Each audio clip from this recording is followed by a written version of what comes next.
Olá, boa noite. Começa agora o Jornal da Justiça desta segunda-feira, 20 de julho. O Conselho Nacional de Justiça vai apurar conduta de desembargador que rasgou multa por não usar máscara e xingou um guarda municipal de Santos, no litoral de São Paulo. Esse é um dos destaques da edição de hoje. Você confere ainda. Ministro Celso de Mello suspende prisão preventiva decretada sem requerimento do Ministério Público e da autoridade policial.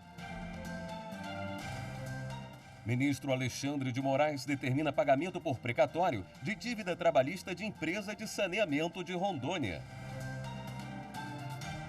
Conselho Nacional de Justiça abre inscrições para evento online que vai debater a democratização da justiça.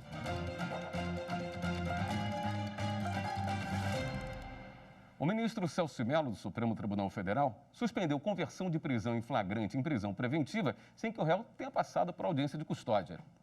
Na decisão, o ministro Celso de Mello destacou que a lei anticrime suprimiu a expressão de ofício, proibindo a decretação da prisão preventiva sem manifestação das partes, ou no curso de investigação criminal, por representação da autoridade policial ou mediante requerimento do Ministério Público.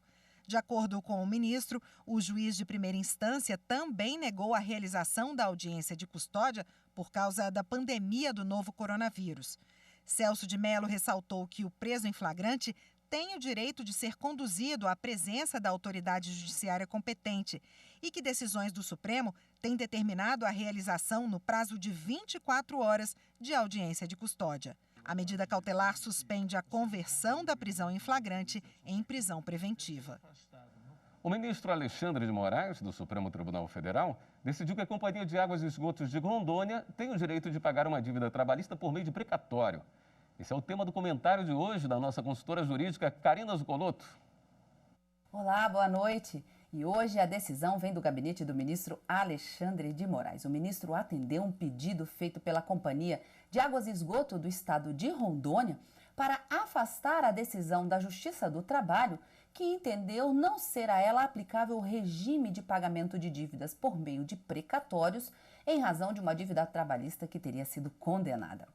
A empresa alegou nessa ação diversos precedentes do Supremo Tribunal Federal, decisões proferidas em sedes de ações diretas de inconstitucionalidade, arguição de descumprimento de preceito fundamental, no sentido de que sociedades de economia mista, empresas, sociedades de economia mista, que prestam o serviço público em caráter de exclusividade, sem qualquer tipo de competição, também devem pagar as suas dívidas por meio do precatório, um sistema, um regime especial previsto no artigo 100 da Constituição Federal e que, para o juiz trabalhista, não deveria ser aplicável à Companhia de Águas e Esgoto do estado de Rondônia. Mas esse não foi o entendimento e a decisão do ministro Alexandre de Moraes, que fez prevalecer o entendimento de caráter vinculante dessas decisões no Supremo Tribunal Federal e determinou a aplicação, sim, do regime de pagamentos por meio de precatórios, ou seja, a dívida pela qual foi condenada a companhia deve ser pago por esse sistema. O ministro disse ainda que é absolutamente inconstitucional qualquer tipo de decisão judicial que determine o bloqueio, a suspensão ou a indisponibilidade de bens dessas entes públicos, inclusive dos bens da sociedade de economia mista que presta serviço nessas condições, em caráter de exclusividade e sem qualquer tipo de competição, como é o caso da Companhia de Águas e Esgoto do estado de Rondônia. E nesse sentido foi a decisão do ministro julgando procedente a reclamação para aplicar e manter a jurisprudência da Suprema Corte. Outras decisões do Supremo você acompanha aqui na TV Justiça. Uma ação da Procuradoria-Geral da República contra regulamento do ICMS no Pará vai ter rito abreviado. A decisão da ministra Carmen Lúcia, relatora do caso no Supremo Tribunal Federal. Dessa forma, o processo será julgado diretamente no plenário da Corte, sem análise do pedido de liminar. Na ação, a PGR questiona dispositivos de decretos estaduais que asseguram incentivo fiscal às indústrias locais de produtos derivados de farinha de trigo. Para o procurador-geral Augusto Aras, ao privilegiar as empresas do setor localizadas no Pará, o benefício fiscal ofende o princípio da isonomia, além de contrariar a vedação de discriminações contra qualquer natureza aos produtos em razão da procedência ou destino. A Corregedoria Nacional de Justiça vai apurar conduta do desembargador do Tribunal de Justiça de São Paulo, que ofendeu um guarda municipal e rasgou a multa aplicada pela falta da máscara de proteção contra o coronavírus. O fato ocorreu neste domingo, em Santos, litoral paulista. As imagens publicadas em redes sociais mostram o desembargador Eduardo Almeida chamando o guarda civil de analfabeto. Eu estou aqui com um analfabeto seu aqui, um rapaz. E rasgando a multa recebida por ele não usar a máscara de proteção contra o coronavírus, obrigatória em todo o município. As imagens mostram ainda o desembargador telefonando para o secretário de Segurança da cidade, se queixando da atuação do guarda civil. O Corregedor Nacional de Justiça, ministro Humberto Martins, abriu pedido de providências para apurar a conduta do desembargador. Segundo o pedido, há indícios de possíveis violações ao Código de Ética e à Lei Orgânica da Magistratura. O Corregedor Nacional de Justiça também pediu que o Tribunal de Justiça de São Paulo encaminhe o processo que apura a conduta do desembargador ao Conselho Nacional de Justiça. O desembargador tem 15 dias para prestar esclarecimentos. Ex-agente da Polícia Federal que ficou famoso em operações da Lava Jato é condenado por contrabando e multado em R$200 mil. Newton Ishii, conhecido como japonês da Federal, ficou famoso por ter participado de escoltas de presos da Operação Lava Jato. Mas, em 2013, ele foi preso em flagrante junto com outros 5 policiais federais suspeitos de integrar uma quadrilha envolvida no contrabando de mercadorias do Paraguai. De lá para cá, Newton recorreu à justiça tentando impedir a ação contra ele. Para o juiz Sérgio Luiz Ruivo Marques, da primeira vara da Justiça Federal de Foz do Iguaçu, no Paraná, o ex-agente e mais 22 pessoas foram responsáveis por facilitar o contrabando na fronteira entre o Brasil e o Paraguai. Além da condenação por contrabando, o magistrado determinou a perda do cargo e estipulou multa de R$200 mil ao ex-servidor da Polícia Federal. Newton anunciou a aposentadoria em 2018. Para o juiz, ficou claro que o ex-agente tinha amizade com intermediadores e outros servidores públicos corruptos. De acordo com a sentença, o ex-agente escolhia o tipo de mercadoria que ele aceitaria facilitar, fixando até o preço da propina. Em outro trecho da decisão, Newton é apontado como uma pessoa que recebia por telefone as informações sobre as placas dos veículos que teriam que passar pela fiscalização da Ponte Internacional da Amizade. A autorização para esse trânsito era ele mesmo quem determinava. Em alguns momentos, o grupo criminoso adotava prudência quando havia na escala de serviço servidores da Polícia Federal ou da Receita que não concordavam com as práticas ilícitas da quadrilha. Para o magistrado, Newton não só ocupava a posição de destaque no grupo, mas também tinha a confiança dos demais integrantes. Em depoimento, o ex-agente negou ter participado de qualquer das ligações interceptadas pela polícia. Diante da manifestação do ex-servidor público, o juiz considerou que nada foi apresentado para anular as acusações. O presidente do Supremo Tribunal Federal e do Conselho Nacional de Justiça, o ministro Dias Toffoli, teve alta nessa madrugada do Hospital Vila Nova Star, em São Paulo. O ministro sofreu ontem um acidente doméstico. Ele teve um pequeno corte na face e realizou uma sutura. Além disso, o ministro foi submetido a exames de raio-x. Dias Toffoli passa bem. E a seguir, evento online do CNJ sobre democratização da justiça está com inscrições abertas. Voltamos já.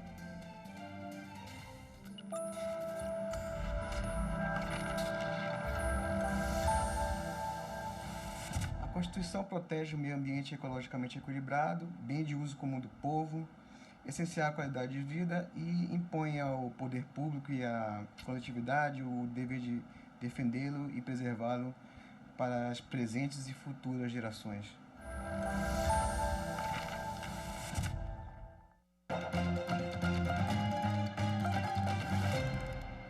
O combate à discriminação, ao preconceito e outras expressões de desigualdades de raça, gênero, condição física, religião e orientação sexual serão temas do seminário online Democratizando o Acesso à Justiça.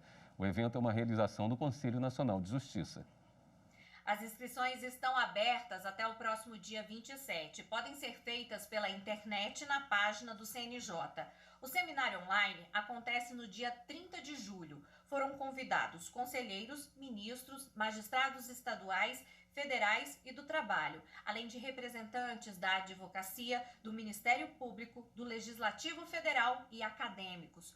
todos com experiência em proteção e garantia dos valores e direitos defendidos pela Constituição de 88. Entre os temas estão a discriminação e o preconceito, ligados à raça, condições físicas, orientação sexual e religiosa no contexto do acesso à justiça. Uma consulta pública realizada pelo Superior Tribunal de Justiça sobre as prioridades do tribunal em 2021 está disponível até 24 de julho. A enquete tem como base os macrodesafios do Poder Judiciário. A consulta pública do STJ está coletando dados de advogados, magistrados e cidadãos, com o objetivo de estimular a construção de políticas do judiciário com base em uma gestão participativa e democrática.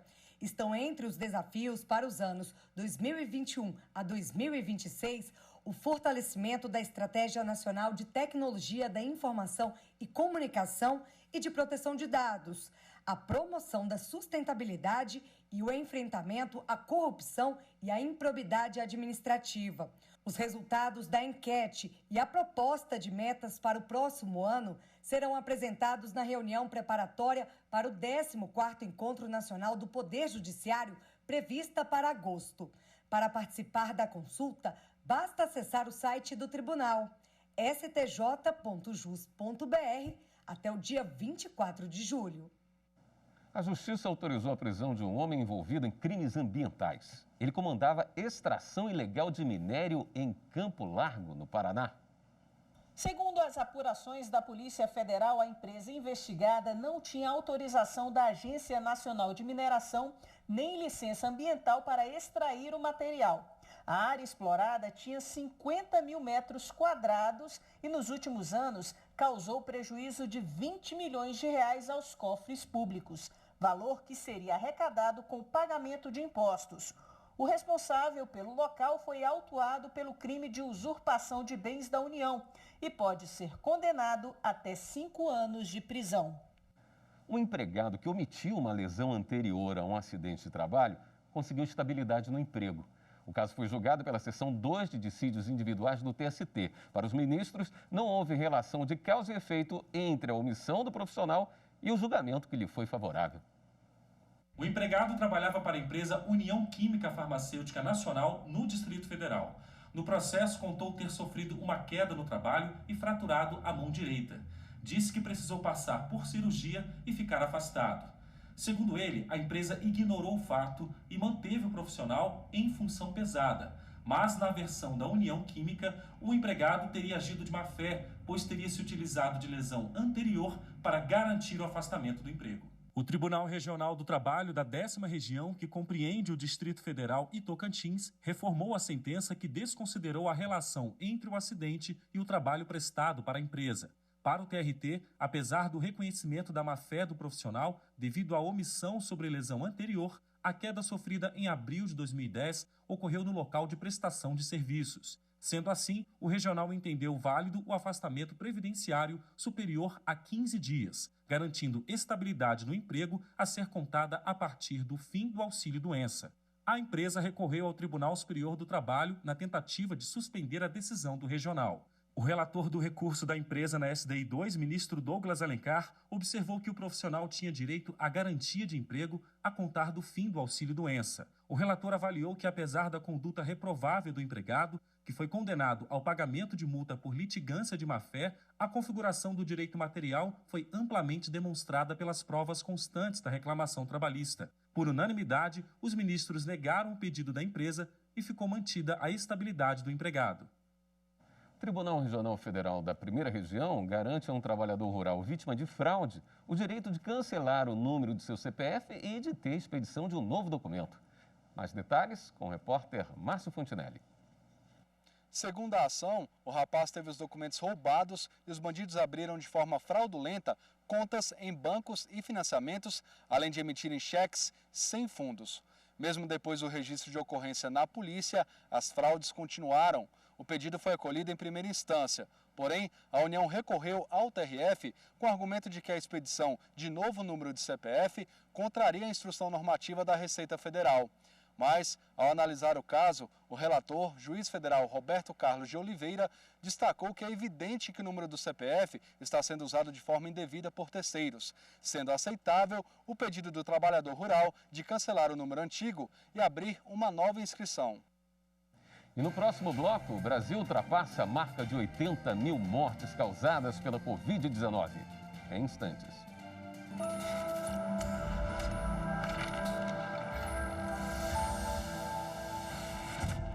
Ela foi a primeira das constituições brasileiras a trazer a proteção ao meio ambiente, inclusive como um direito fundamental. Dessa forma, todas as principais discussões na minha área de atuação têm a Constituição Federal como pano de fundo.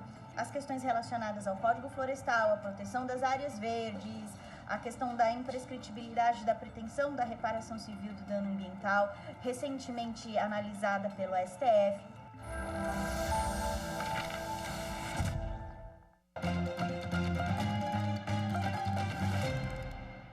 E há pouco o Ministério da Saúde divulgou o balanço sobre os casos de Covid-19 no Brasil. São 80.120 mortes registradas, 632 só nesta segunda-feira. O total de contaminados pela doença é de 2.118.646 casos. Ainda sobre o novo coronavírus, a gente atualiza o painel sobre os processos relacionados à doença que já chegaram aqui no STF. Nós temos 3.923 processos com 3.939 decisões. Você percebe que o número de decisões é maior do que o de processos, porque uma mesma ação pode ter mais de uma decisão. A gente lembra ainda que para acessar essas informações, basta entrar no site stf.jus.br e clicar no painel de ações Covid-19. A violência doméstica sempre foi um desafio para as autoridades e também para a sociedade. Nesse período de isolamento social, as estatísticas são ainda mais preocupantes. Conheça agora alguns dos principais programas de apoio e proteção às vítimas do Tribunal de Justiça do Rio Grande do Sul. Em época de isolamento social, o Judiciário Gaúcho não para e segue em trabalho remoto para prestar atendimento aos jurisdicionados, principalmente na defesa dos direitos dos cidadãos. No âmbito do combate à violência doméstica contra a mulher, o TJRS lançou a campanha Quarentena Sem Violência, que busca levar informação sobre canais de denúncia através de cartazes fixados em supermercados e farmácias do estado. Outro projeto direcionado em auxiliar mulheres vítimas de violência doméstica é a campanha Máscara Roxa. O Tribunal de Justiça é um dos apoiadores da campanha, que terá nas farmácias o ponto de referência. Basta a vítima ir até o estabelecimento e pedir uma máscara roxa. Então, o atendente da farmácia passará à Polícia Civil as informações que irá coletar. A campanha Sinal Vermelho é um projeto da Associação dos Magistrados do Brasil com o Conselho Nacional de Justiça. Mulheres vítimas de violência poderão ir a farmácias em todo o país que aderirem à campanha com um sinal vermelho na mão para identificar que precisam de ajuda. O farmacêutico ou balconista estão orientados a prestar auxílio e comunicar às autoridades sobre a denúncia. Nesses tempos de pandemia e isolamento social, pedir comida em casa ficou muito mais comum.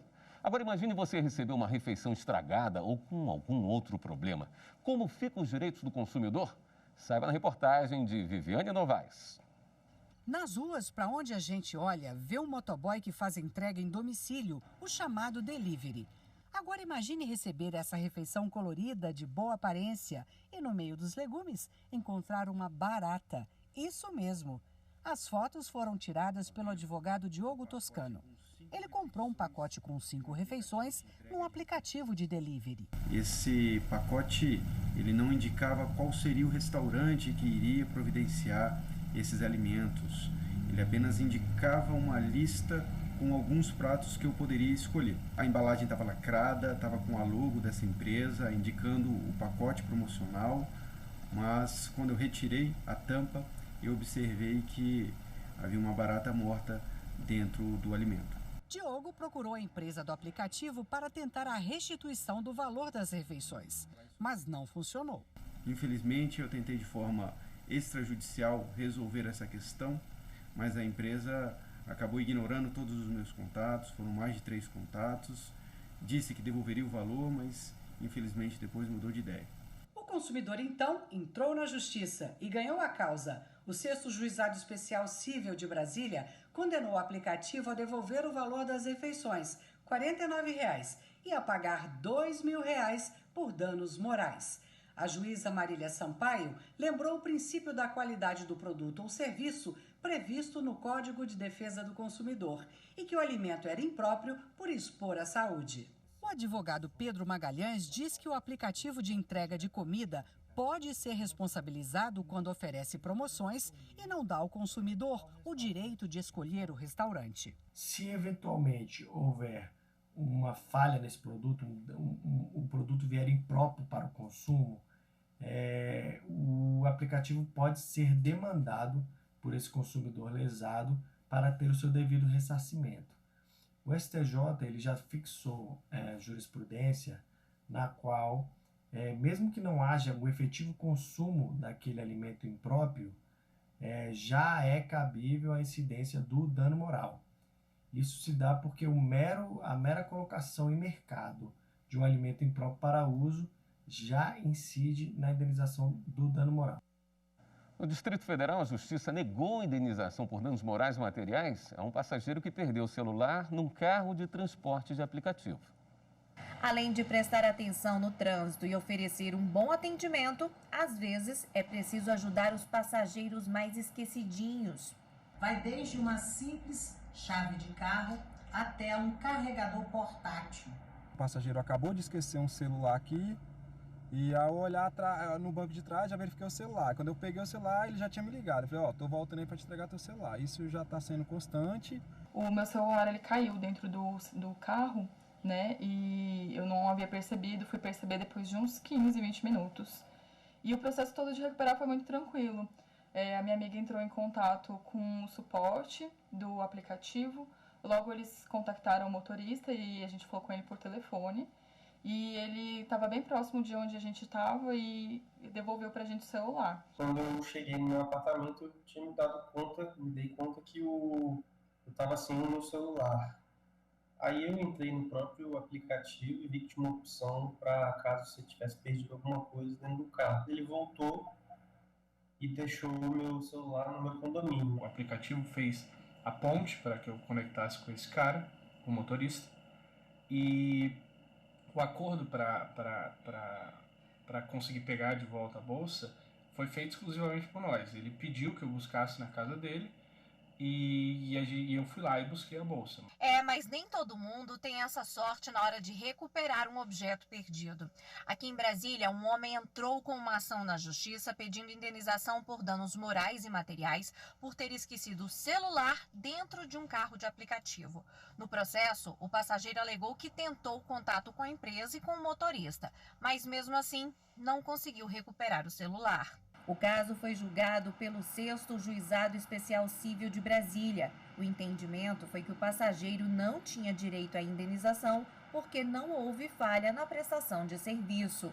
O ideal é que o consumidor entre em contato diretamente com a plataforma e solicite todos os dados do motorista, para que possa contatá-lo imediatamente e tentar reaver o bem. Via de regra, os aplicativos de transporte só podem ser responsabilizados quando o fato envolver diretamente uma falha na prestação de serviço de transporte ou ainda quando a empresa for omissa na resolução dos casos envolvendo seus clientes. Esta edição do Jornal da Justiça fica por aqui. Para você, uma boa noite e até amanhã.